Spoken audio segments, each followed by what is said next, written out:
and welcome back to another edition of Lay It on the Table, the Southern Boardgaming Podcast that puts the accent on Southern. I'm Joe Mahaffey, and with me today, as always, James Engelhardt. That was a nice intro, Joe. It's a little bit of a tongue twister we got there, but I like it. Well, you know, sometimes third time's a charm. There you go. And sometimes, like last time, it's 4 or 5 times before we get the charm working out. Yeah, but this time it was, human deficiency, not technology issues. So that was right. That was plus. I like that. So it's always good when it's What's going on your table? Oh man, so it's been a busy couple of weeks. We're getting ready for the semester to kick off. I think that's most universities around are doing that sort of move in, and the first years just got here on Thursday, I think. Mm-hmm. And so there's a bunch of training and getting people up to speed and teaching and all of that over the last 2 weeks. It's been a lot of meetings, a lot of talking, a lot of thinking. So now, do the first years come in on a train and then take a boat across to? Never mind. It is no. This time they were on invisible beasts that you'd only see if you'd killed somebody. So, or if you've seen death. Or you've seen death. Yes. Yeah, coming for you in the middle of the night. Hey, I'd like a bit of that brandy. That's what that says. Yeah. That's funny. So, the Ickle firsties, I like to, in my head, I think of them that way. Yeah, that's funny. So I've met some of my first year students. Classes start this week. So it's a bit, but I say that because it's been going on, for one thing. And also because the games we've been playing have been pretty low key, let's not have 20 pages of rules. Let's, a single sheet sounds awesome. So going over, playing a couple of old favorites like Patchwork and The Game. And at the end of the night, Times Square is another older Reiner Knizia game where it's a tug of war. I don't remember. Did we talk about this last time? I don't think so. So it's it's been reskinned a couple of times. I think it's called King's Visit or something like this now.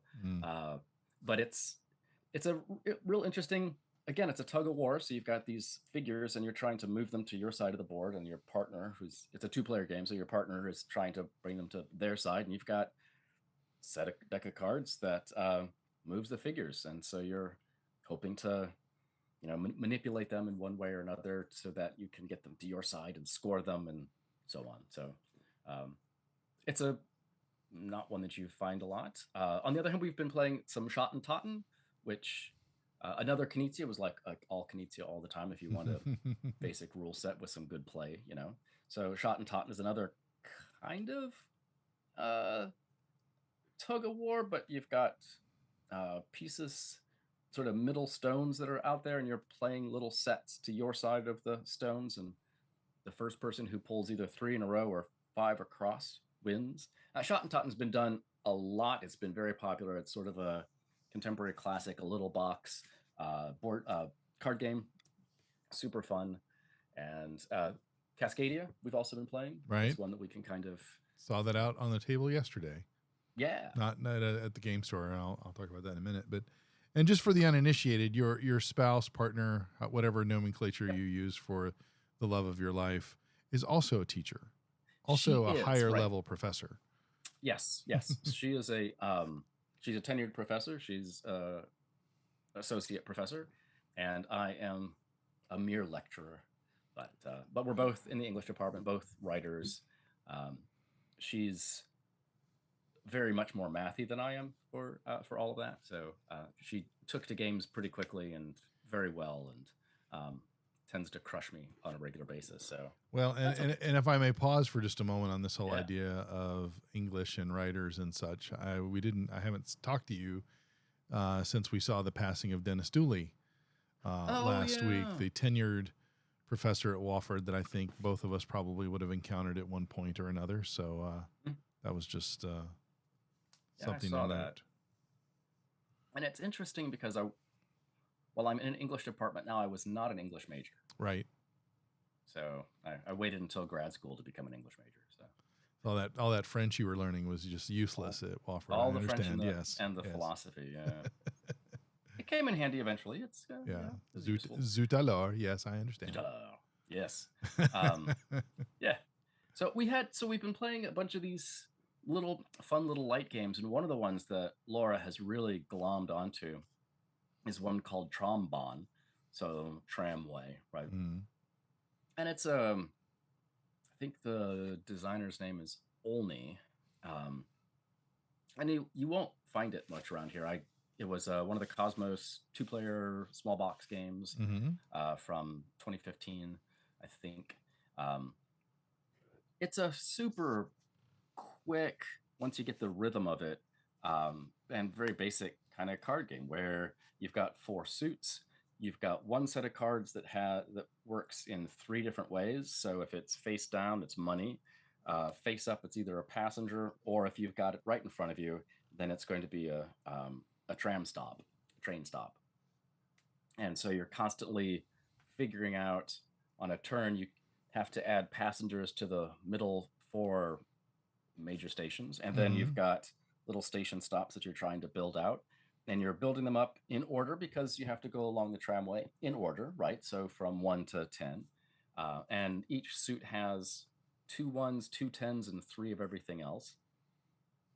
And if you start a little train route in front of you, then you have to buy a train card from over here, which is why the face down money thing is important.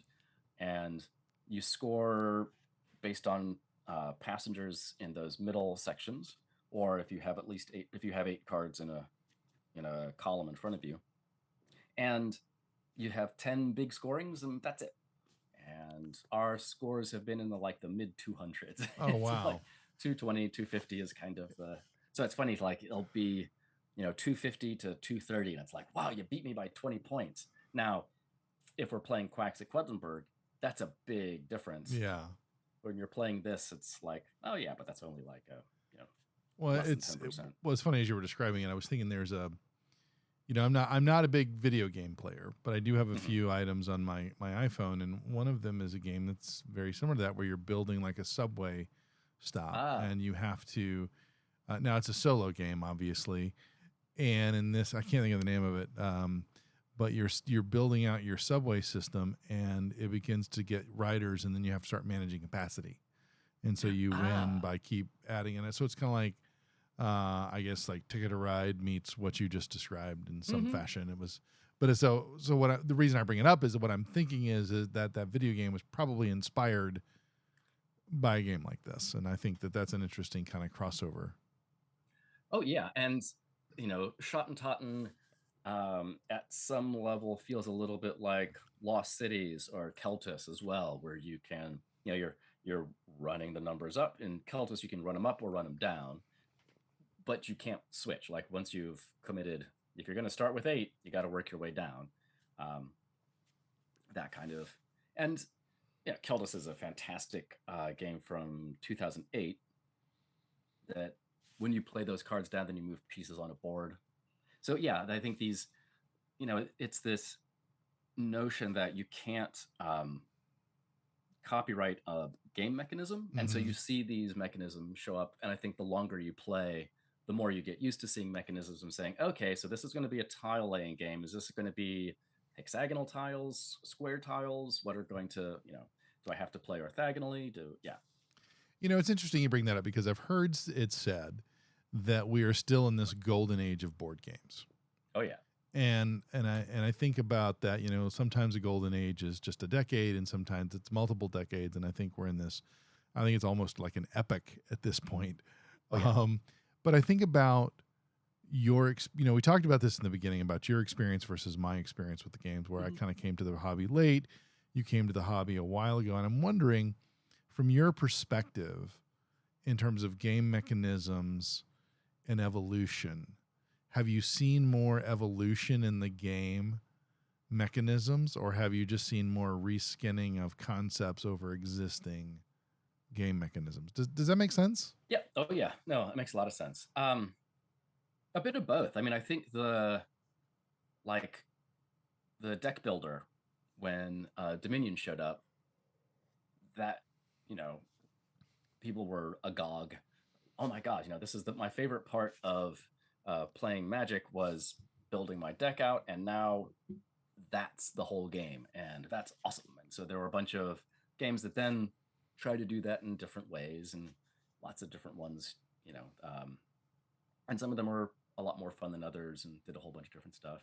The dice bag, the dice pull, like Quarriors was one of the first ones to do that, and I think this borrows from older games as well to some degree, but now it's this whole that, or the chip pulls, right, from like Quacks and others, where there is a fair bit of reskinning because it's a fun mechanism. And yeah, you're right. I don't want to play something set in space, so somebody reskins it as a dungeon crawl, and somebody else doesn't want to play it as a dungeon crawl, so now it's, I don't know, you're opening a zoo. Who knows? But the thing that I also find interesting is how people interlock different mechanisms. So if we're talking about a game like Shot and Totten or Trombone, where it's that you're making a run of cards, right, and that's super basic.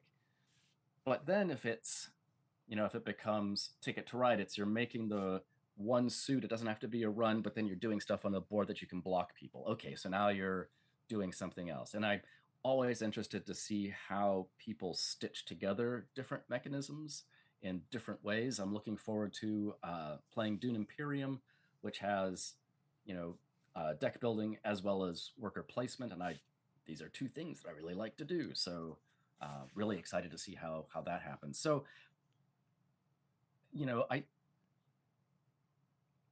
it's generally strange to see true innovation just because humans have been thinking about games and gameplay and very intensely for a very long time. And usually you see, I think when you said evolution, I think that's right, where things keep changing just a little bit at a time. And it feels very different at the end. Like the deck builders that you're playing now, Dune Imperium, for instance, doesn't feel anything at all like playing Dominion, right? Yeah, and it's interesting because we talk about villainous sometimes, and we have villainous from the Disney perspective, and we didn't really care about getting villainous from the Marvel perspective. Yeah, I know Marvel's owned by Disney, and that's redundant. Yada yada yada. Got it. That's how they made that happen. Yeah. Yeah, I know. I got it. But and I hear that the new Star Wars villainous is out, and I'm not really sure if it appeals to me. Because the Star Wars of my youth would appeal to me. If they said, okay, we have Darth Vader, we have Jabba the Hutt, we have Grand Moff Tarkin, that might be interesting. The new cast of characters, meh. That's fair. And that's, it's a lot, and I'm not going to get into this whole Star Wars thing, but I think that the theme matters. Yeah. And you just mentioned Dune Imperium, which is interesting because I haven't played either of the Dune iterations. Right, either have I. And part of the reason that I haven't played it is that, Dune is one of those sacrosanct kind of pieces of property for me. Okay. It's a book that the main book, not all the iterations afterwards, but the main book is one of those books that I've read at least 3 times in my lifetime. Okay. And so I don't know if I want to experience a game on that level. I don't know if I want to be Paul Muad'Dib. But I mean, but that's a thing where you look at these things sort of suspiciously, whereas other IP I look at, let's dive right in. I'm down for that. Yep. So and that's probably a mental block because everybody's got their own perceptions of games. I was at church today, and I ran into a couple that I know, and they were telling me that their kids play games and they like to play Catan, and we've talked about Catan here, and they have the same opinion of. Or the dad doesn't really care for Catan. It's not his mechanism. Fair. And so I was telling them about another game that they could learn. That we'd meet them at the game store, teach them. They could go up there and really show them up. And but it was that thing about finding the right kind of theme and the right kind of thing. As long as I'm on that topic of being there today, one of the guys I play music with at church is a pilot for a well-known airline, and he does the east to west coast.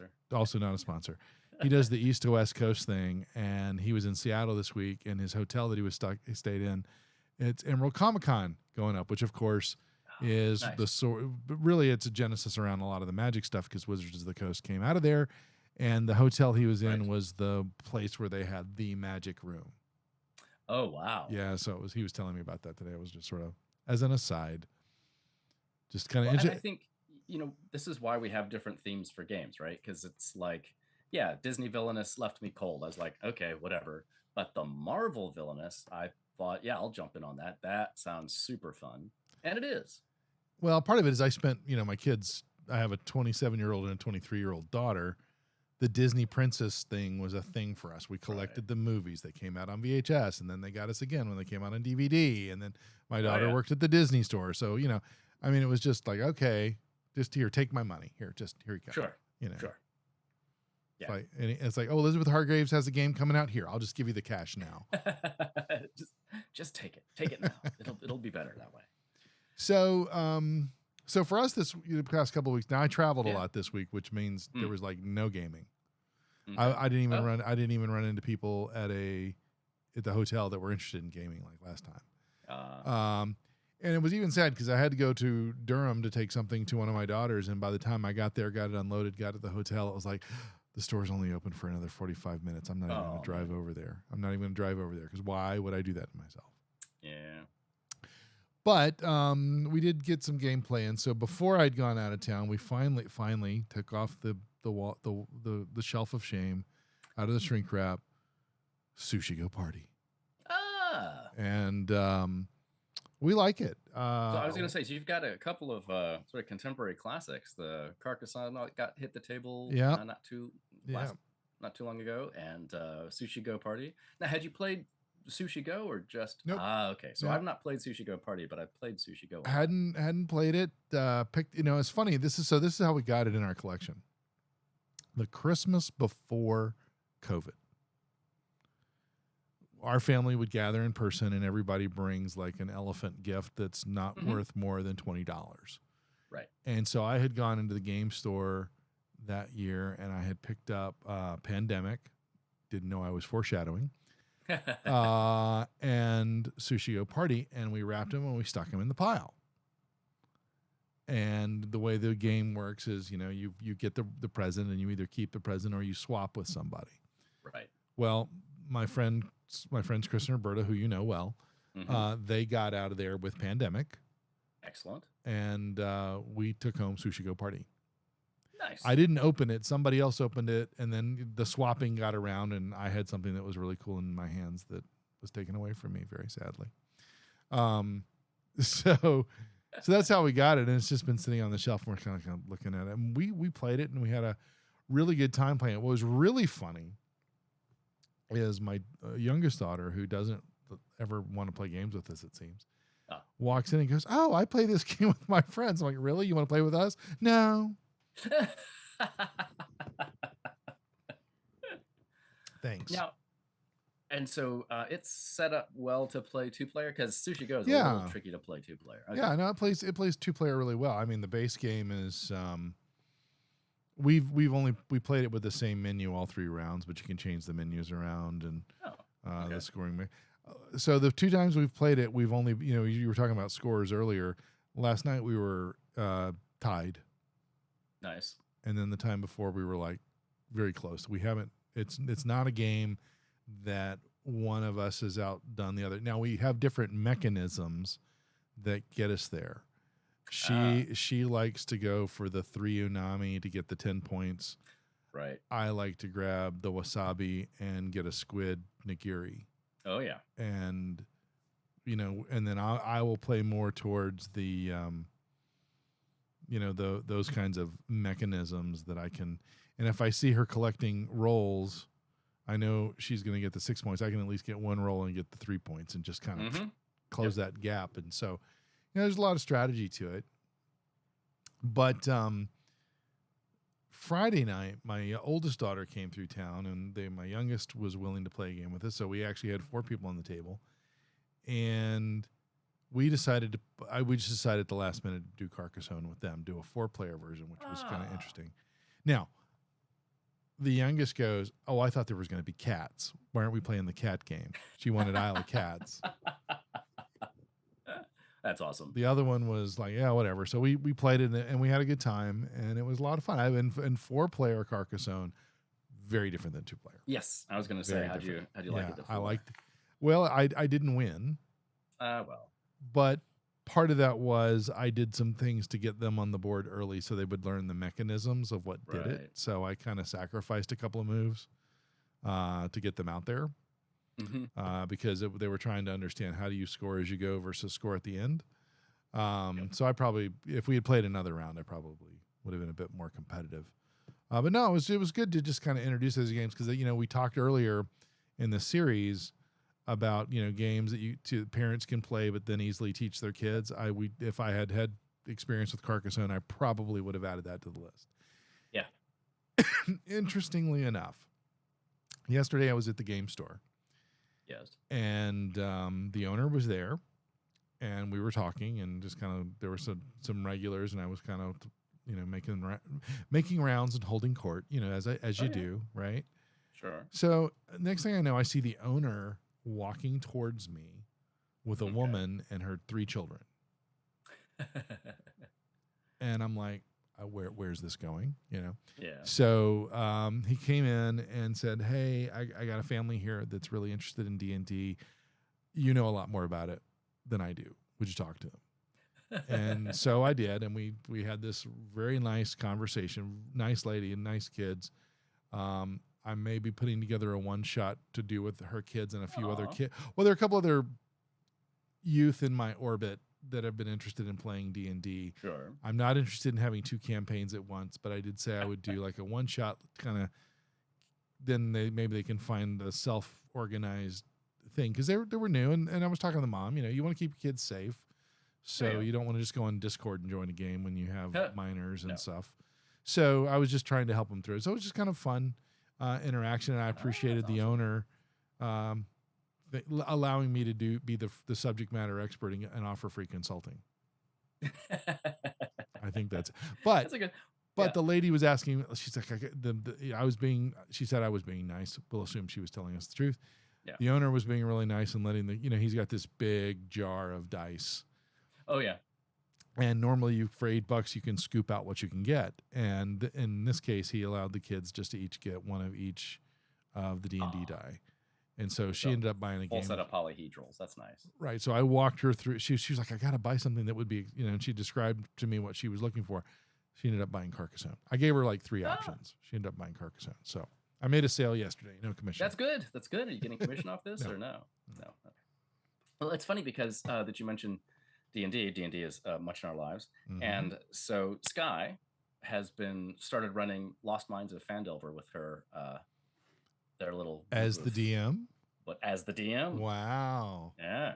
I'm going to ask her for some pointers. Well, she came to me and was like, hey, okay, they did this. It's like, yeah, they shouldn't be doing that. Here's how you sort of respond to that. And that's because they're middle schoolers and they're like, oh, let's go slaughter something. And I was like, what you should do is if they follow through on that is you have, some giant NPC come in there and say, yeah, no. Here's the railroad. This is where you stay. Yeah. This is your lane, kids. Well, that's fun. And and that's the thing. I want to see more self-organizing Dungeons and Dragons where the kids are comfortable playing that role. And I was, trying to explain them to the kids yesterday. Yes, there are rules, but I'm very much in the don't let the rules get in the way of telling a good story. Yep. And so we'll sort of see how it goes. I have a couple of pre-done one shots that I might pull out or just do one uniquely for this group. There's a couple others that I've talked to about this, and so I think we're going to try to pull it off before the end of September. So more to come on that. I did pick up Betrayal 3rd edition, Betrayal on House on the Hill. Okay. Still in the shrink wrap. Haven't opened it yet. Watched the video on it, but I'm giving it another try because I was very disappointed with the Scooby-Doo version. Right. Well, yeah. So, and I wasn't disappointed with the content. I was disappointed with the production. Right. The quality of the production. The sliders. So it looks like they may have solved for that. Okay. And it looks like it's gotten a bit more interesting. So I picked that up. I was hoping that the girls were like, yeah, let's do that. But no, they weren't. No. There's a lot of game in that box. So, yeah. Yeah. Yeah. And then it's, So my wife is going through her Facebook yesterday, and she checks out a number of gaming sites like I do. So they show up in her feed, and she's like, "Wow, this guy just talked about 24 pounds of game that showed up on their doorstep." And I was like, and of course I'm like, "Oh, what was it?" And it was the Castles of Mad King Ludwig, the reprint. Oh yeah, the and I was Supreme like, edition. Yeah. And I was like, yeah, I backed that on Kickstarter. You're gonna get one of those showing up on your doorstep too. So that was sort of the surprise. But speaking of Kickstarter, yes. Remember Nate Bivens that we interviewed a few weeks ago? Scrolling through my Facebook, I see Nate Bivens likes, Arcane Wonders Foundations of Rome. And there's a reprint, or their second edition with an expansion. So nice. I added that to the Kickstarter activity this week. And while we're on the topic of Kickstarter, I got an alert this morning that my copy of Trekking Through History, which is like trekking through America, or trekking through the world, trekking through the national parks, they now have Trekking Through History. I backed it. Cool. I backed it back in February. And they're fulfilling already. They now have the record for me as the fastest fulfillment on Kickstarter versus the Kickstarter date, because prior to that, the Tenner's Trail was the fastest. So I don't know if they just were like, we're in production. Let's just get some extra funds. Right. And they're just using it to stimulate interest in conversation. Yeah. All that good stuff. Yeah. So, but anyway, that's shipping. And I have a feeling that as we kind of round into Christmas this year, there's going to be a lot more shipments beginning to come out. But I think there's two interesting things to watch. Okay.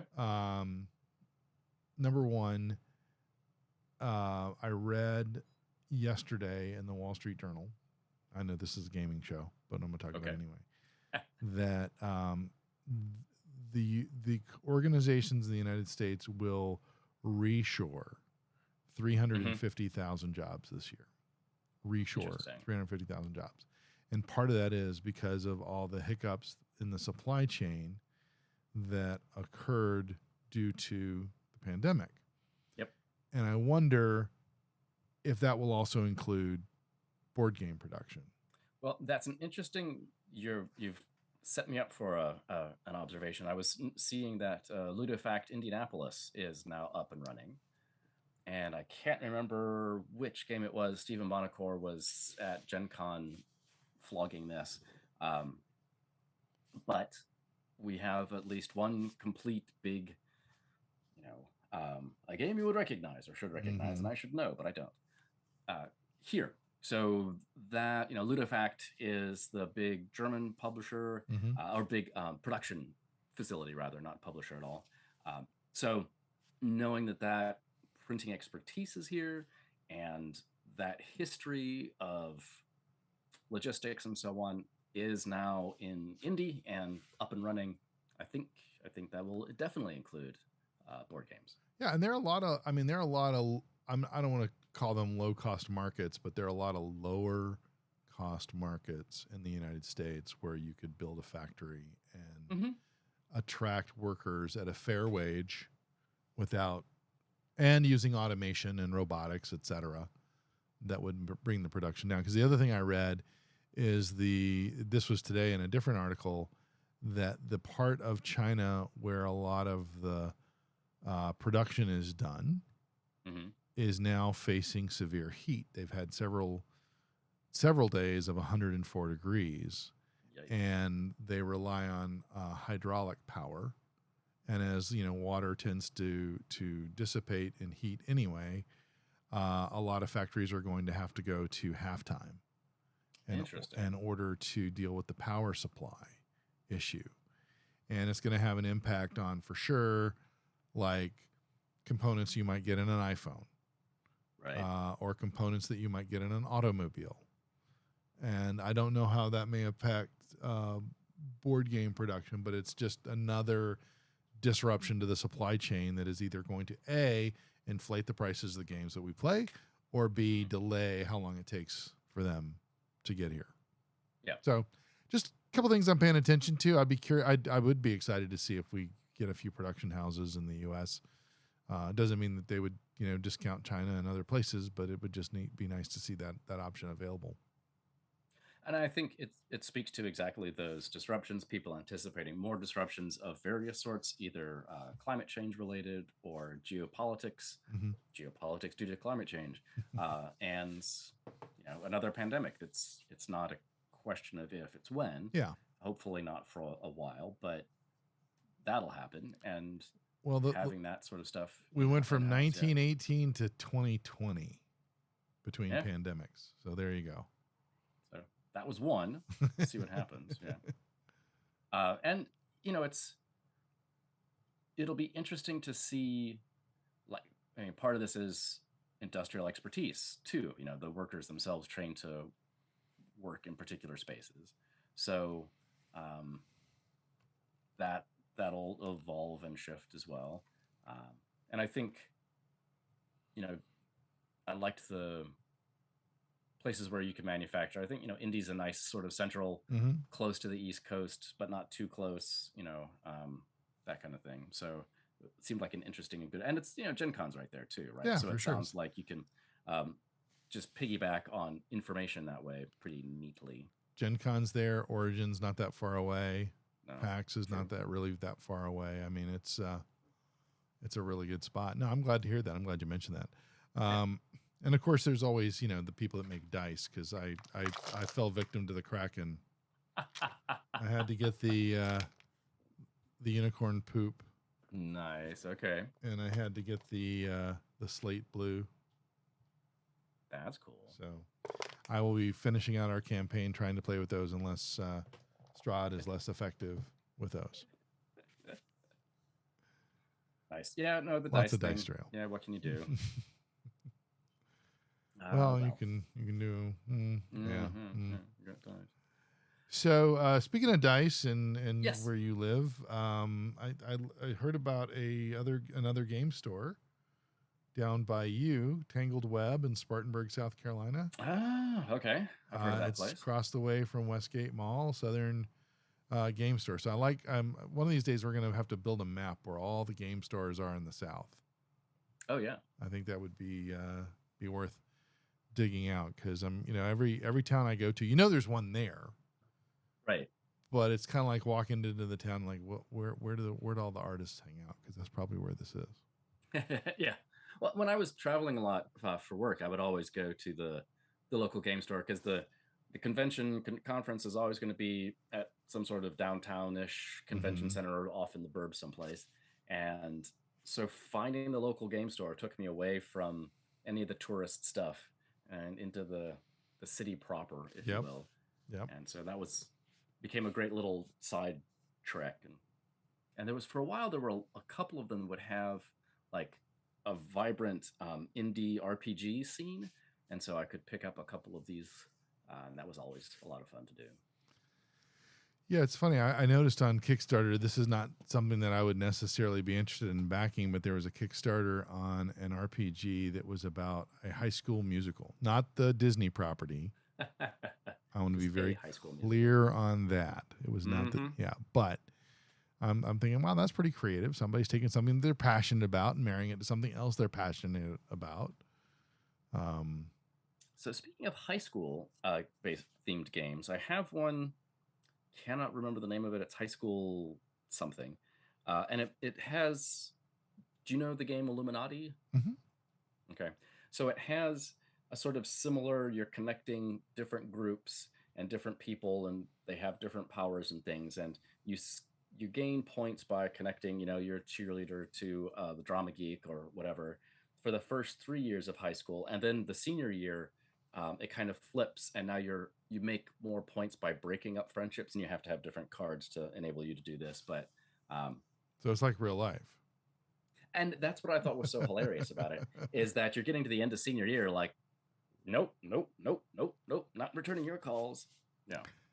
Well, there's actually something to that. My wife and I, who've had the opportunity to work with young people for a long, long time, have noticed that there is sort of this breakup ritual that goes on the senior year. And it usually starts with the adults in their lives that are not their parents. How's And then, well, just, it's just the pullback, the I'm too busy, the whole thing like that. I mean, there's this rhythm to it that we've observed.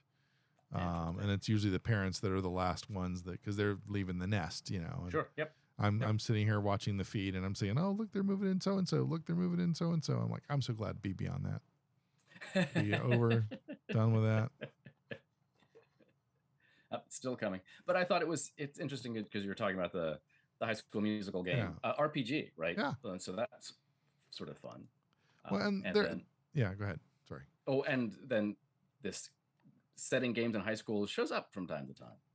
Yeah, it's kind of like, well, that was such an iconic theme of the horror movies of our youth. Oh, yeah. You're in high school and you're going to the lake and there's Jason and all these other folks. Our friends Chris and Roberta have that game, Mixtape Massacre, and that's kind of like in that same genre, yes, so to speak. Yeah, it's always interesting to me. So I don't know if you saw, this week, Wizards of the Coast came out with D&D 1. Have you heard about this? Vaguely. I've been in a lot of meetings, so it's been. Yeah. No, so I caught the video on this, and what they're basically, and this is actually pretty smart. I actually like this strategy because there was D&D, then there was advanced D&D, then there was 3rd edition, and we're at 5e now. Yes. And 5e, for all intents and purposes, is a very stable and accessible system. It may not be everybody's favorite system, but it's a stable and accessible system. So whether you want to be a bunch of middle schoolers experiencing it for the first time, you can get into it easily, etc. So there's been a lot of thought, or a lot of talk rather, about 6th edition. And I'm like, I'm just too exhausted for this. Do not make me replace all these things,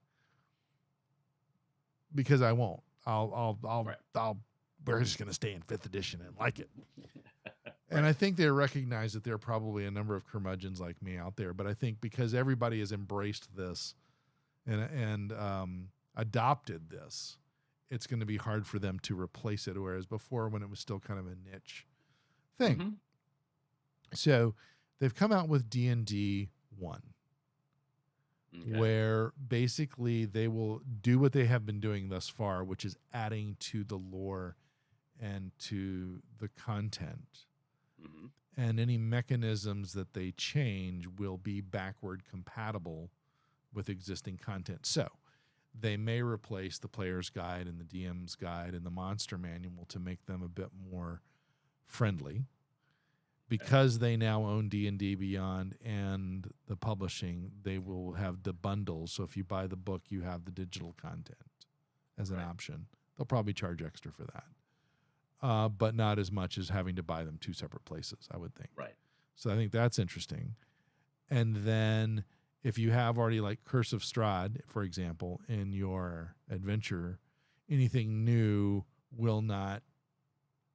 You won't have to make a modification to it. Where so if you go to like the, I think it's RPG Drive-Thru, you can see that certain games have maybe been refactored to use older options.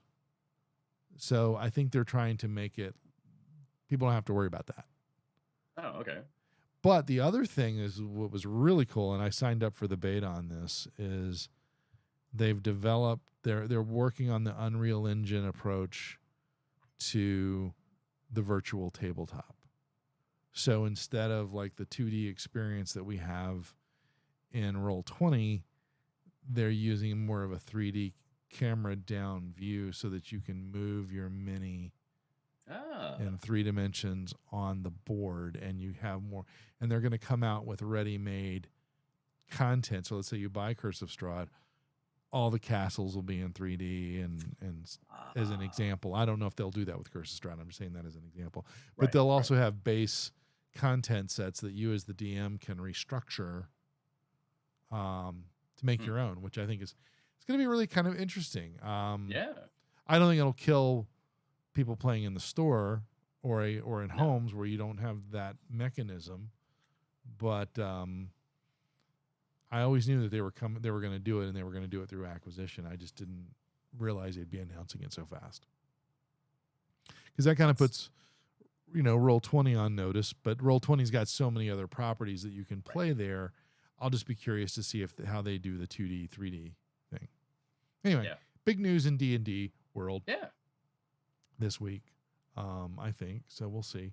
And they've targeted it for 2024, so it's not like it's coming imminently, because it's going to take them a while to figure out that Unreal Engine thing. Get some time to develop it and work on that a little bit. But who knows? We'll just sort of see how that comes together. From what I've seen with what Hasbro is doing with the product, the D&D movie with Chris Pine, and Hugh Grant, as we said before, they seem to be putting some interesting investment into it. So we'll see. Which is funny because they had the one, board member who was saying, nope, need to spin that off, get rid of Wizards, get rid of all that. That's insane. Well, it's interesting. I think, so let's kind of go back to the beginning of this, some other topics in this conversation around the pandemic. The pandemic has been a real sea change in a lot of different areas. And I think for Hasbro, D&D exploded during the pandemic. Yeah. Because you could play within your bubble. You could play online. Thank you, Zoom and all the other Discords, et cetera. I'm going to leave them all out, but people found a way. D&D Beyond and Roll20 and all of that. Yeah. I mean, it made it so easy. I was doing a campaign at the time and was able to go online, and we didn't miss a beat. Our campaign started online.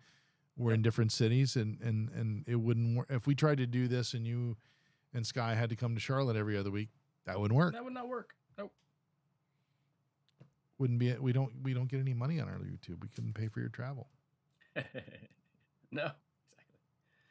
But anyway. It really did. And I think, tabletop games had been going on an upswing anyway, and the pandemic just helped everybody who is into gaming and expanded that audience, both in terms of the digital stuff, Tabletopia, Board Game Arena, Yukata, all of those, as well as all of the RPG stuff. But also, as you were pointing out, in your pod, like, what are we going to do? When everything started shutting down, I was here with Laura. We're like, well, we have some board games. So one or two, just one or two. That's just a couple. Let's dive into that and see what happens. So. Well, it was funny because it was just after Christmas last year where we had somebody over to play games, and it was somebody who was staying in a bubble because they were there to take care of their parents.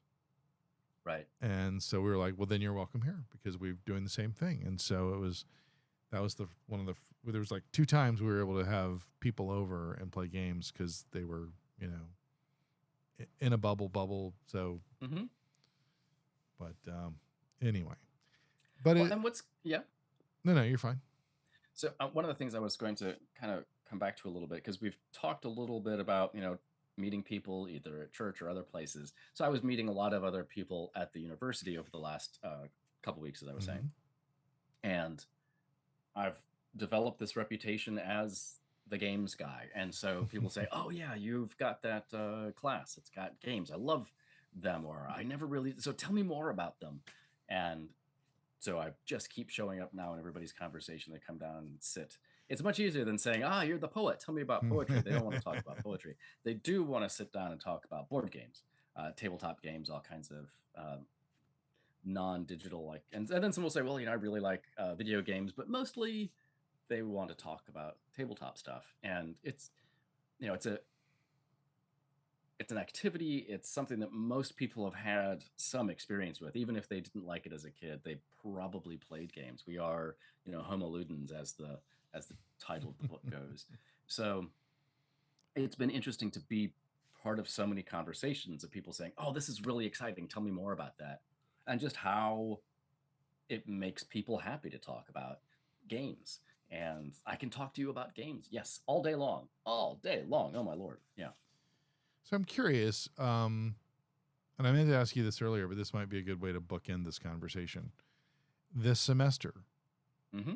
is a game piece of curriculum in your syllabus. Are you teaching one this go around, or is it just a spring thing for you? Oh, no, I'm teaching the first year writing game themed. So it's a writing class around tabletop games. So we'll read a bunch of articles about how people think about games. And one of the things that I like to do, and that kind of blew my students' mind last semester, so I'll definitely be doing it this time, is, when games show up in some of these articles, I tend to bring the thing itself and say, and so here is Small World, here is Carcassonne, here is, Scythe, here is whatever. So, and that they're just like, wow, you keep bringing these games.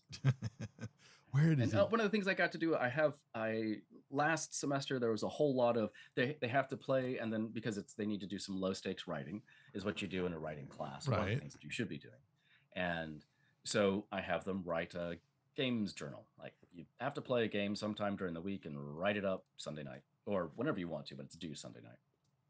And there was a whole lot of Uno, Spoons, Cards Against Humanity, Exploding Kittens.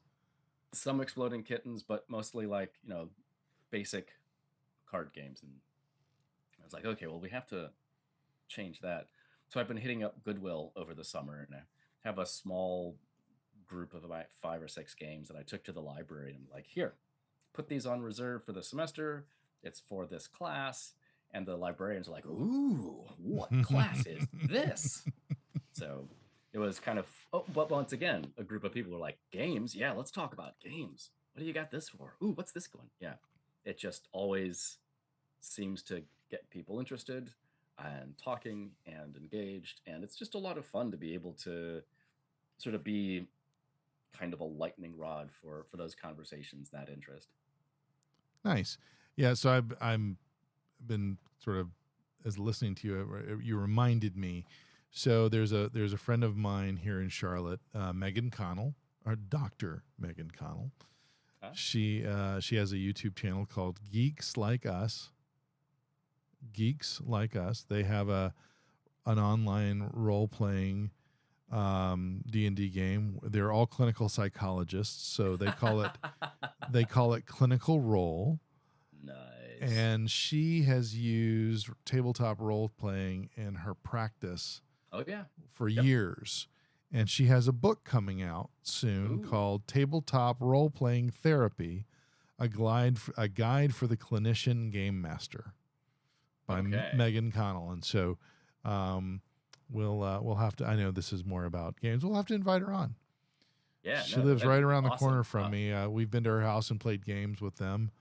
Her and her family, they play games all the time. I haven't played D&D with her, but it was funny. We met them in the game store when we were starting the Saltmarsh campaign. They just kind of came in, and so they're very much a game play. And we had gone to their house to play games, and then the pandemic happened, and we still wave at each other on social media, but we haven't seen each other a lot since. So I think that would be fun. I already have her book on pre-order. There it is. Yep. Oh, so will I here in a minute. Yeah. All right. Now that's awesome. Because one of the things that the students have to do is write about, pick a topic.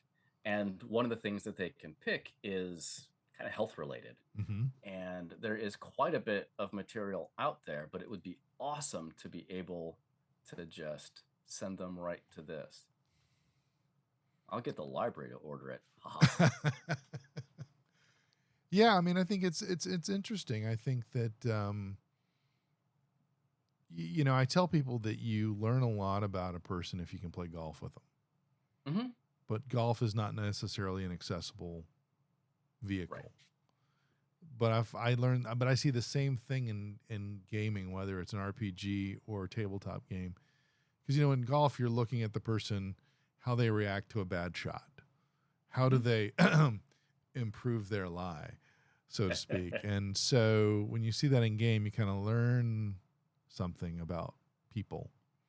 Yep. In a good way. I mean, I'm highlighting kind of negative things, but you learn good things too.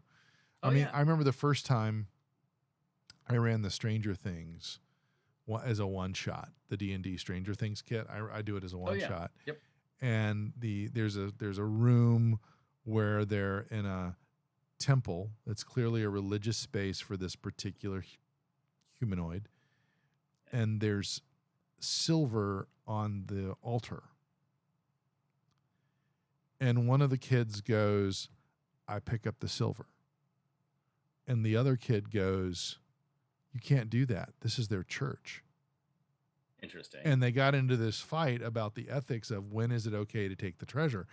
And I was just sort of sitting back and letting this go, because it was just like, okay, here is a moral play playing out amongst these two. They're explaining their points of view on a particular view of something that's valuable. If you just found if they just found the gold on the ground or the silver on the ground, they'd probably just pick it up and everybody would have gone on. But because of where it was, made the difference in how the conversation went down. And it was really interesting to watch, because the reason I love that story is because when I did this, I did it with a group of kids from the church I go to. Mm-hmm. And I, with the memories of the satanic panic in the back of my brain. Oh yeah. And the person who was our youth director at the time was sitting there just kind of observing, and I just kind of looked at him like, care to make a lesson here, but it just, to me, it just shows that this is such a great way to unpack a lot of different things. Anyway, sorry, I didn't mean to get all churchy. No, it's an interesting, because one of my students last semester had started playing D&D, and about halfway through the semester, she comes into the classroom, was like, you can loot the bodies. I'm like, yes. She's like, I didn't know you could loot the bodies. And, I think about so many adventures and campaigns where, there's a clue in a pocket, there's some sort of information. There's, you have to do this so that you get, your next step along the adventure. But it was. And of course, as the DM, when they don't do that, you're like, okay, how am I going to give them that information? Yeah, exactly. Yeah. I can't just. And I thought about that too. After when she came in and said that, I was like, oh, how has your DM been dealing with you not getting clues? Yeah. That is so. There's a YouTube channel called All for One. Okay. They're produced out of Australia, and they do these little D&D shorts. And they did one on Loot the Body, and it's very funny. Excellent. You should check them out. I will do that. But I think games. I remember reading a sort of a post on the Geek where a guy was like, the next time the game hits the table, it begins, and once it's gone, I just leave everything behind. Like, it's just as if there's no emotional life to the people and conversations and social stuff before they sit down at the table and after, right? It was like, no, I just play the game and that's it. And, if I'm an asshole during the game, I'm just an asshole during the game, but when the game's over, it's just over, right? Yeah. I'm like, who do you hang out? How did you get to this odd, because there is that sense of the magic circle, right? Where you're inside this and you all agree to do these very peculiar things, and you agreed to abide by rules that are incredibly arbitrary and, to an outsider, potentially bizarre. Like, why would you do that? But we do this because it's the game space, right? But we also have to keep in mind that we never leave ourselves behind when we get to that space, right? We come with ourselves, we play as ourselves, we allow ourselves to choose to do different things than we would have in life generally, looting the bodies, for instance. But then when you leave, you still take yourself with you. And I think that moment inside the game is where you really learn what people are willing to do, think about when they're doing, the ways that they argue for choosing one path or another. Yeah, it's fascinating. No, it is. And it's funny because it's usually when we play our game, and we typically end somewhere between 10 o'clock and 11 o'clock at night. And then there's like the conversation after the game. And so sometimes it'll go between 11 and 12. And then I go to bed and I still have the game churning through my brain. Mm-hmm. And I don't fall asleep as easily on a game night just because I'm thinking about, okay, now where do we go from here? Mm-hmm. And I'm also thinking about, because I love it when I'm surprised. I love it when I'm surprised by what people do. I also love it when people get into the RP. Oh yeah. And I think we've discussed before, it takes some time for people to kind of find that. Mm-hmm. But anyway, so we'll have to see how it evolves. Yes. But that's all I had for this week. We hope to have some folks from Gen Con kind of come up back and give us sort of their perspective. I'm going to reach out to Megan to see if she'd be willing to come on at some point. Oh yeah, that'd be awesome. Kind of fun. I'd Maybe love closer to publication. Yeah, I think that would be fun. I'll reach out to her. It would also be great just to pick her brain about possible resources that my students can get to as well. Well, then we'll at the very least we'll make that happen sooner rather than later, and at least get you two connected, and y'all can have that sidebar conversation. Then I'd love to get her on to just sort of talk about the book and her, but really more her experiences with gaming, and because her practice is here in Charlotte. She has done it. She was part of a group. I think she's now hung a shingle out on her own, but I don't think that has changed sort of how they operate. But definitely check out their YouTube channel, Geeks Like Us. Yeah, and awesome. I think should be Geeks Like Us, but their website is Geeks with the 3s for E's and Geek. Okay. I think. Gotcha. I'd have to double check, but anyway, check that out. And then next time we see you, classes will have started. They will have started. Yeah, they start tomorrow. Oh, wow. Oh yeah. Very exciting. Back to school. Oh yeah. I don't have to deal with it. It's even better. It's good. It'll be good. I'm looking forward to it. Awesome. Well, with that, I'm Joe Mahaffey. I'm not bored. I am board gaming. And I'm James Engelhardt. I'm hoping all your tiebreakers break your way. We'll see you next time. See ya.